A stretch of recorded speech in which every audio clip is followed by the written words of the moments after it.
Hoy estamos en este caso con Isabel Piper, integrante del comité directivo por la región de Chile y Perú. Ya hemos hablado con ella en varias oportunidades, inclusive nos ha dado muchos panoramas muy interesantes relacionados con lo que sucede en Chile, hablándonos desde allá. Pero hoy tenemos la posibilidad, Isabel, de tenerte aquí presencialmente, Por digo, fin. en vivo y en directo, pero presencialmente. Isabel, bueno, a ver, en principio tenemos que hablar un poco de la pandemia. Digo, ¿cómo fue el transitar de la pandemia en Chile? Entiendo que con algunas lógicas muy policial militar, un poco fuertes que nos comentaba fuera del aire.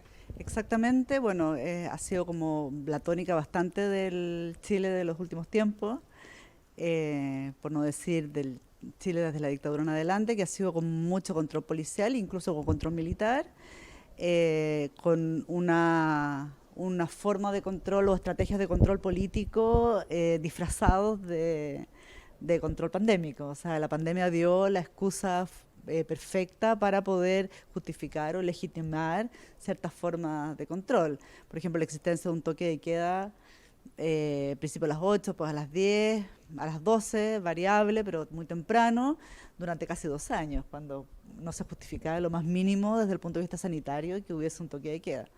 Y Inclusive, Isabel, nos comentabas cuando la gente está haciendo cuarentena con controles dentro de los domicilios. No es que van a averiguar si la persona está, sino entraban a los domicilios a ver si claro, estaban las personas que debían eso estar. eventualmente en algunos momentos cuando los viajeros tenían que hacer cuarentena con sus familias, ¿no? Bueno, pero en general, más allá de medidas puntuales, era efectivamente una forma de control exacerbada, ¿no? Para poder salir había que pedir permiso de la comisaría, con algunas veces, con algunas épocas mayor control que otros, pero sí sobre todo en un primer momento con control incluso militar, sobre todo los cordones entre regiones. Entonces sí un principio no de responsabilidad pública, sino que un principio de prohibición y de control. Te voy a preguntar algo ahí que puede parecer medio raro, pero digo, ¿a Piñera le vino bien la pandemia para evitar las movilizaciones en la calle? Bueno, claro. O sea, sobre todo en un momento que las movilizaciones estaban en su peak, hay que recordar que el 8 de marzo del 2020 la movilización de ese día fue una de las marchas más grandes que han habido en la historia del país, ¿no? Y que las movilizaciones que venían desde el 18 de octubre del 19 no amainaban, no bajaban, ¿no? Estaba el proyecto de la constituyente, del plebiscito, que desde el punto de vista de carril institucional siguió adelante y sin embargo, claro, las calles dejaron de ser ocupadas, ¿no? Y de hecho, creo que la misma semana, un par de días después o algunos pocos días después de decretar la primera emergencia sanitaria y la primera cuarentena, Piñera se saca una foto en la Plaza de la Dignidad, en la ex Plaza Italia, el lugar, el epicentro de las manifestaciones. Él va, se posa y se saca una foto, así como, bueno, nuevamente somos dueños y una de las primeras medidas y las primeras cosas que se hacen son pintar y limpiar todos los espacios públicos que habían sido ocupados por la manifestación. Entonces, efectivamente sirvió para desocupar las calles. Ahora, hay que decir que no sirvió para desmovilizar, porque las movilizaciones continuaron con otras estrategias, de otras maneras, en solidaridades barriales, ¿no? Y creo que es importante recordar algo que hemos hablado en otras ocasiones conmigo y con otras personas en Infoclaxo, que es que las resistencias en el marco del levantamiento social no solo se dieron como resistencias frontales en la calle, que es lo que siempre se ve, la primera línea, ¿no? La confrontación con la policía, sino que también en la construcción de estrategias de resistencia laterales, como dice Pilar Calveiro, ¿no? O sea, de relaciones de solidaridad, de construcción de asambleas territoriales, ¿no? Construcción de trabajo en los territorios, y que eso continuó y se convirtió en apoyo en el contexto de la pandemia y de los confinamientos, ¿no? Apoyos para comprar, apoyos para cocinar, ¿no?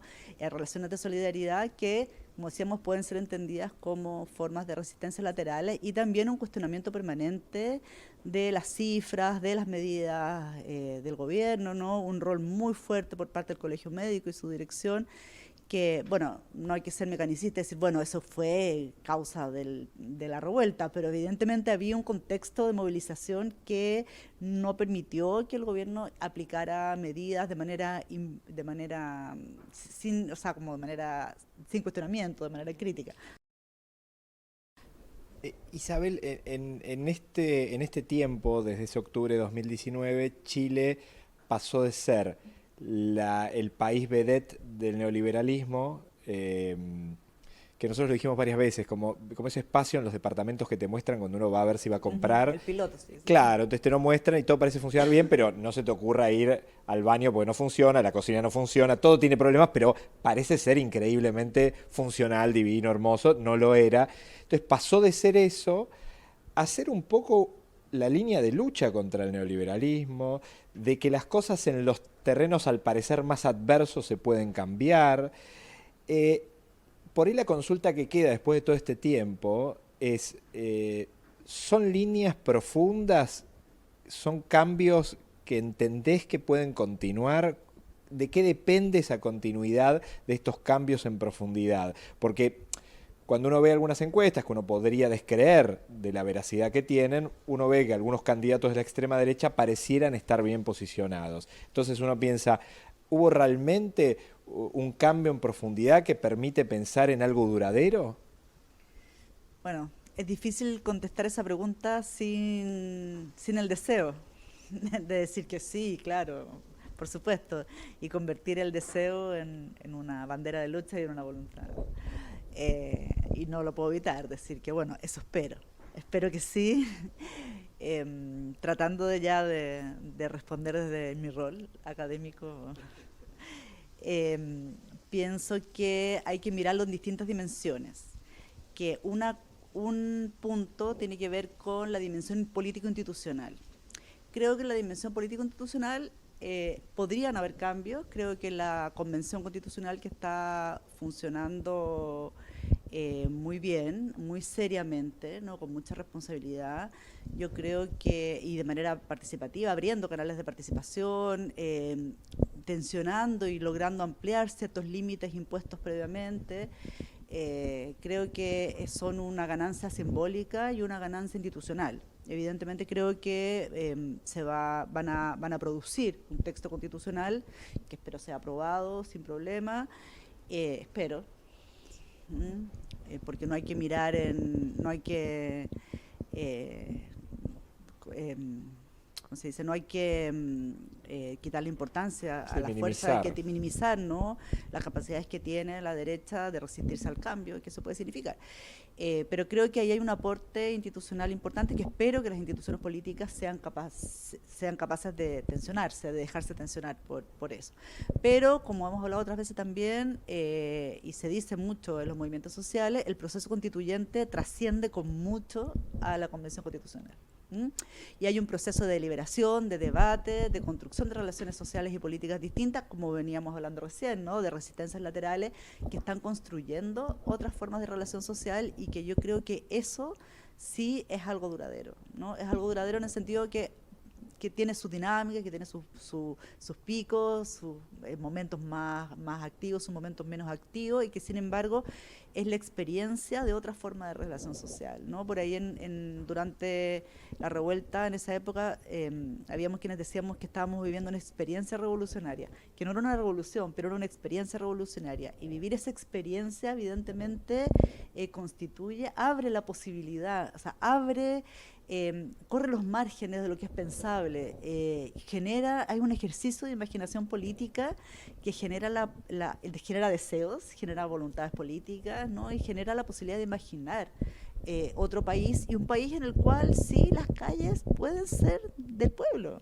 y las calles pueden ser de las personas que se movilizan y que las ocupan.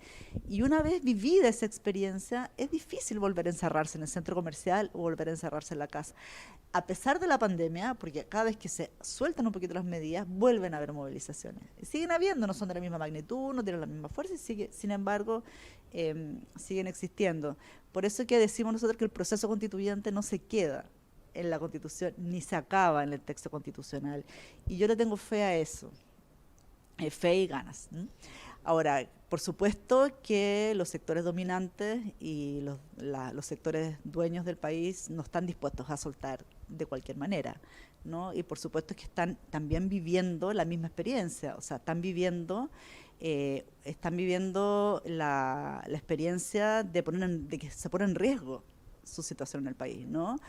La viven las Fuerzas Armadas, que se ponen en riesgo su comodidad, ¿no? Sus juguetes, sus pensiones, todos los beneficios que tienen, la impunidad, ¿no? A pesar de que la están defendiendo con uñas y dientes, ayer o antes de ayer se aprobó una acusación constitucional contra Piñera, ¿no? Entonces, son señales, son pequeñas señales que muestran que la impunidad en la cual viven los sectores dominantes en Chile podría estar en riesgo. Y claro, y se aferran con uñas y dientes a eso.